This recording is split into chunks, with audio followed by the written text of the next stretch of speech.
Assalamualaikum warahmatullahi wabarakatuh. Alhamdulillah wa syukru ala ni'amillah wa salatu wassalamu ala rasulillah. Sahabat-sahabat sekalian, dalam kesempatan ini saya akan menyampaikan tema yaitu 7 cara menjadi manusia berakhlak mulia. 7 cara menjadi manusia berakhlak mulia. Sahabat-sahabat sekalian, baginda Rasulullah Shallallahu Alaihi Wasallam diutus ke dunia ini untuk merubah akhlak kita semua umat manusia dari akhlak buruk ke akhlak baik. Innama bu'istu liutammima makarimal akhlak. Pastinya aku diutus. Untuk apa aku diutus? Ya, baginda Rasul, liutammima makarimal akhlak, untuk menyempurnakan akhlak. Sahabat-sahabat sekalian, akhlak penting. Hatta semua maqasidus syariah, maksud syariat dari ibadah ritual itu adalah untuk akhlak. Kalau kita ingin tahu tujuan sholat, maka di ujungnya kita sudah pada mafhum dengan ayat inna sholata tanha anil fahsya wal munkar. Sholat itu mencegah dari keji dan munkar, kemungkaran. Itu artinya apa? Artinya sholat itu endingnya untuk akhlak yang baik, supaya kita tidak berlaku keji, tidak berlaku munkar, tidak jahat. Sholat jelas tazkiyatun nufus, pembersihan jiwa kita, supaya kita soleh. Apalagi jelas zakat itu dimensinya sosial, berbagi kepada sesama, yang menyantuni orang-orang duafa, itu kan jelas kesolehan sosial juga, ujungnya ke akhlak. Kalau kita merujuk juga ke tujuan daripada saum, la'allakum tattaqun, supaya kita menjadi pribadi takwa, pribadi soleh, pribadi baik, pribadi berakhlak. Di haji juga sama, ada wala ropasa wala pusuko, tidak boleh berkata vulgar, tidak boleh fasik, wala jidala, tidak boleh berdebat kusir. Artinya ujungnya ke akhlak, haji pun. Maka sahabat-sahabat sekalian, penting iman, penting akhlak itu, karena akhlak juga adalah parameter iman. Di hadis-hadis itu banyak parameter iman itu akhlak. La yu'minu ahadukum hatta yuhibba li akhihi ma yuhibbu li nafsi. Tidak beriman orang yang tidak mencintai saudaranya seperti mencintai diri sendiri. Ada hadis-hadis lain, man kana yu'minu billahi wal yaumil akhir falyukrim jarahu. Siapa yang beriman kepada hari akhir, kepada Allah dan hari akhir, maka muliakan tetangga, muliakan tamu, dan lain-lain banyak. Itu akmalul mu'minina imanan ahsanum khuluqa. Sesempurna-sempurna imannya seorang mukmin yang paling bagus akhlaknya. Itu parameter iman itu, akhlak. Bahkan kalau kita baca-baca hadis, penyebab orang masuk surga, masuk neraka juga akhlak. Ada orang yang akhlaknya jelek ke kucing. Ya, mengurung kucing, diberi makan tidak, dibiarkan, dilepas untuk mencari makan sendiri juga tidak. Sampai mati kucing itu dikurung oleh dia. Dia hiya min ahli nar, dia ahli neraka. Ada orang yang rajin ibadahnya, tapi ternyata ya ucapannya menyakiti orang, banyak melukai orang, akhirnya ahlun nar, ahli neraka. Tapi sebaliknya ada akhlak baik walaupun kepada hewan, kepada anjing, tapi akhlaknya baik, memberi minum anjing. Di hadis Muslim itu dia masuk surga, padahal punten dia banyak dosa, ahli maksiat. Tapi ujungnya karena dia tobat dan memperbaiki akhlak, akhlaknya baik, akhirnya masuk surga. Artinya memang akhlak itu penting sekali sahabat-sahabat sekalian. Maka dalam kesempatan ini ada 7 cara supaya berakhlak mulia. Mana yang pertama, kita harus beriman kepada hari pembalasan. Ya, beriman kepada hari pembalasan, bahwa ada setiap ucap kita, setiap lirik mata kita, setiap bersitan pikiran kita, setiap perilaku kita, semuanya akan ada balasannya. Di surah Al-Zalzalah ayat 7 dan 8 itu, fama ya'mal misqala dzarratin khairan yarah Wa may ya'mal mithqala dzarratin syarran yarah. Barang siapa yang beramal walaupun sebiji zarah, hanya lirikan mata saja. Lirikan matanya dengan teduh, idkhalus surur, memasukkan kebahagiaan ke orang dengan senyum. Itu dapat pahala. Tapi sebaliknya, kalau lirikan matanya penuh dengan kebencian, yang membuat orang terluka, membuat orang ketakutan, maka itu pun ada balasannya di sisi Allah. Maka orang yang selalu sadar bahwa akan ada hari pembalasan, gak mungkin berakhlak buruk.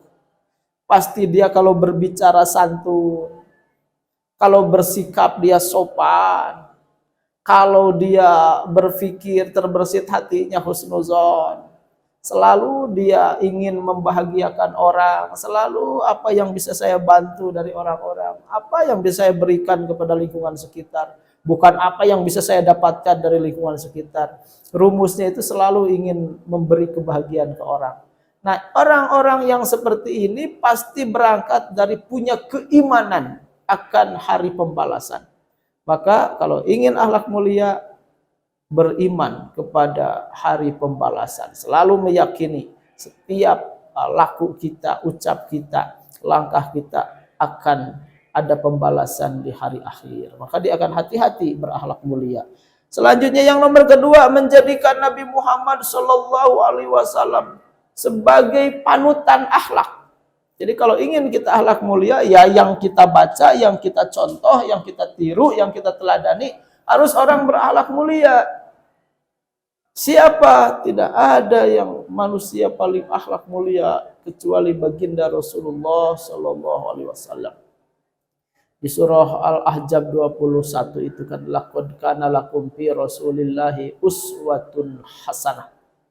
Yakin telah ada pada diri Rasul itu adalah suri teladan yang baik. Maka rujuk kepada Rasul. Bagaimana bicaranya Rasul? Bagaimana laku Rasul? Bagaimana sopan santun Rasul? Bagaimana penyayangnya Rasul? Bagaimana kebijaksanaan Rasul? Maka insya Allah kita akan menjadi pribadi yang takwa. Rasul sayang ke anak yatim, ikuti. Rasul sayang kepada orang-orang miskin, ikuti. Rasul menghargai kepada yang lebih tua, menyayangi kepada yang lebih muda. Itu tiru oleh kita. Insya Allah akhlak kita mulia. Yang nomor ketiga, pandai mengaji rasa atau empati. Orang berakhlak mulia dipastikan syaratnya itu harus pandai ngaji rasa atau empati. Guru saya bilang ngaji kita mah gampang, yang susah itu ngaji rasa. Sebelum kita ngomongin orang, bagaimana rasanya kita diomongin orang, gak enak, gak suka, kita marah kita, maka jangan ngomongin orang. Itu ngaji rasa. Sebelum memarahi orang, rasakan dulu, tafakuri dulu bagaimana rasanya dimarahi orang. Sebelum mempermalukan orang, ayo ngaji rasa bagaimana rasanya dipermalukan orang. Betapa pedihnya, betapa hinanya. Sebelum menzolimi orang, bagaimana rasanya dizolimi orang, tafakur dulu. Sebelum memukul orang, bagaimana rasanya dipukul orang. Sebelum memusuhi orang, ayo tafakur bagaimana kalau posisi saya di dia dimusuhi orang. Pasti nggak enak. Nah ini pandai ngaji rasa. La yu'minu ahadukum hatta yuhibba li ma yuhibbu li nafsihi.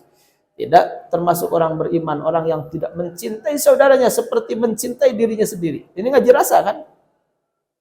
Ya, jadi sebelum ke orang, ke diri dulu. Gitu. Nah, itu pandai ngaji rasa. Yang nomor ketiga. Yang nomor keempat, melatih diri berakhlak mulia. Akhlak mulia itu enggak ujug-ujug. Tapi harus ada riyadhah. Harus ada komitmen, harus ada tekad, harus ada azam yang kuat, harus ada pelatihan-pelatihan. Asalnya suka berkata kasar, untuk menjadi orang sopan itu perlu latihan. Asalnya bawaannya marah ke orang tuh dongkol, kesel, untuk menjadi orang yang damai, yang memaafkan, yang bertoleransi, yang memaklumi setiap karakter orang itu perlu latihan, aslinya. Gak bisa tanpa latihan, ya Allah kita gini-gini aja terus. Jelek terus akhlak kita. maka perlu latihan berkata lemah lembut. Ibu mohon maaf, barangkali berkenan saya bla bla bla bla. Bapak mohon maaf, Bapak terima kasih. Jadi kalimat-kalimat yang sejuk, yang menyenangkan orang itu dilatih, nggak bisa ujuk-ujuk. Ya kepada bawahan biasanya nyuruh kayak otoriter, bisa enggak kalimatnya? Mohon maaf, barangkali bisa bantu ambilin anu. Itu perlu latihan itu. Gitu ke anak-anak supaya dapat anak itu seperti dihargai. Nah, boleh ambilkan HP ayah. Terima kasih ya nak ya. Itu perlu latihan. Biasanya kan ambil HP. Gitu. Gancang atau cepat. Nah, kan biasanya gitu. Untuk menjadi pribadi santun tidak seperti itu perlu latihan. Maka melatih diri untuk berakhlak mulia, ya. Itu nomor keempat. Nomor kelima, meyakini bahwa akhlak mulia adalah bukti iman paling utama. Ya, tadi kan di awal parameter-parameter iman itu ujungnya ke akhlak mulia. Gitu. Akmalul mu'minina imanan ahsanuhum khuluqa. Sesempurna-sempurnanya iman seseorang adalah yang paling bagus akhlaknya. Itu maka ya pengejuan tahan dari keimanan kita kepada Allah adalah akhlak mulia. Sehebat apapun dia sholat, sekeren apapun dia tahajud, sebanyak apapun rakaat duhanya, wah dia ahli tilawah, ahli tirakat, tapi kalau akhlaknya jelek, nonsen, gak ngaruh tuh, ya. Ibadah-ibadah ritualnya kepada ibadah sosialnya. Hubungan hablum minallahnya tidak berpengaruh kepada hablum minannasnya. Padahal dua sisi ini diperintahkan dalam Islam. Hablum minallah, hablum minannas. Ke Allah baik, ke manusia baik. Ya, hubungan dengan Allah bagus, hubungan dengan manusia bagus. Ada ibadah mahdoh, ibadah goer mahdoh, ada ibadah vertikal, horizontal, ada ibadah ritual, ada ibadah sosial. Semuanya harus balance, baik semuanya. Maka orang yang meyakini akhlak mulia bagian dari iman, ya, pengejuan tahan dan implementasi iman, maka dia akan berakhlak mulia. Yang nomor keenam dari 7 cara berakhlak mulia adalah banyak berteman dan bergaul dengan orang-orang soleh berakhlak mulia. Kalau kita bergaul dengan pandai besi, maka kita akan bau besi. Kita bergaul dengan ini tukang minyak wangi, maka kita akan terbawa wangi. Begitulah rumusnya. Maka kalau ingin soleh, bergaul dengan orang-orang soleh. Kalau ingin berakhlak mulia, bergaul dengan orang-orang berakhlak mulia. Kalau ingin sopan santun, bergaul dengan orang yang sopan santun. Nah, itu rumusnya. Tapi sesoleh apapun kita, kalau bergaul dengan orang salah, nggak akan bisa mensolehkan, malah kita ikut terbawa salah. Setaat kita bergaul dengan orang maksiat, bukannya kita mentaatkan orang maksiat, malah terpapar oleh kemaksiatan. Maka hati-hati pergaulan. Kecuali nanti kita kalau sudah kuat iman, basic keilmuan, baru dakwah terjun, bergabung dengan orang-orang ahli maksiat dengan tujuan berdakwah, membawa mereka ke dalam ketaatan. Itu lain perkara. Tetapi secara umum, bergaul dengan orang baik akan ke bawah baik, bergaul dengan orang buruk akan ke bawah buruk. Itu diperhatikan. Yang nomor ketujuh, harus pandai bermuhasabah. Orang yang kekuatan muhasabahnya tinggi. Muhasabah itu refleksi diri, menimbang-nimbang diri, menghitung-hitung diri. Aduh, tadi ucapan saya hari ini masih ada enggak ya yang menyakiti orang? Oh iya ya Allah, tadi saya memarahi bawahan saya karena dia merusak barang, gitu ya, mungkin merusak komputer, merusak kendaraan. Aduh, astagfirullah, saya masih reaktif, masih emosional. Aduh, tadi saya masih memarahi istri, padahal tidak fatal, hanya hal sederhana. Aduh, tadi saya masih ke anak begitu sangat emosionalnya, padahal ya namanya anak-anak memang dunianya dunia. Nah, itu banyak muhasabah tiap hari. Maka orang-orang seperti ini perlahan tapi pasti grade akhlaknya akan naik. Level kebijaksanaannya akan naik. Dan dia pun menjadi manusia yang nanti bijak, yang cool, kalem, jernih, teduh.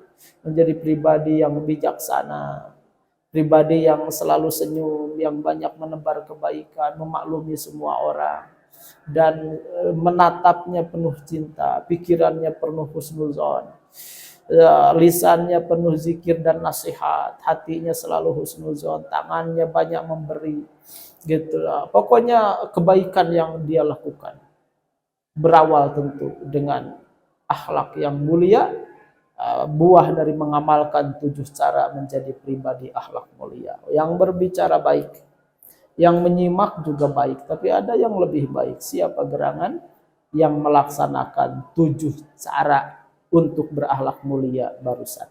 Terima kasih, maafkan saya. Wallahu a'lam bishawab. Assalamualaikum warahmatullahi wabarakatuh.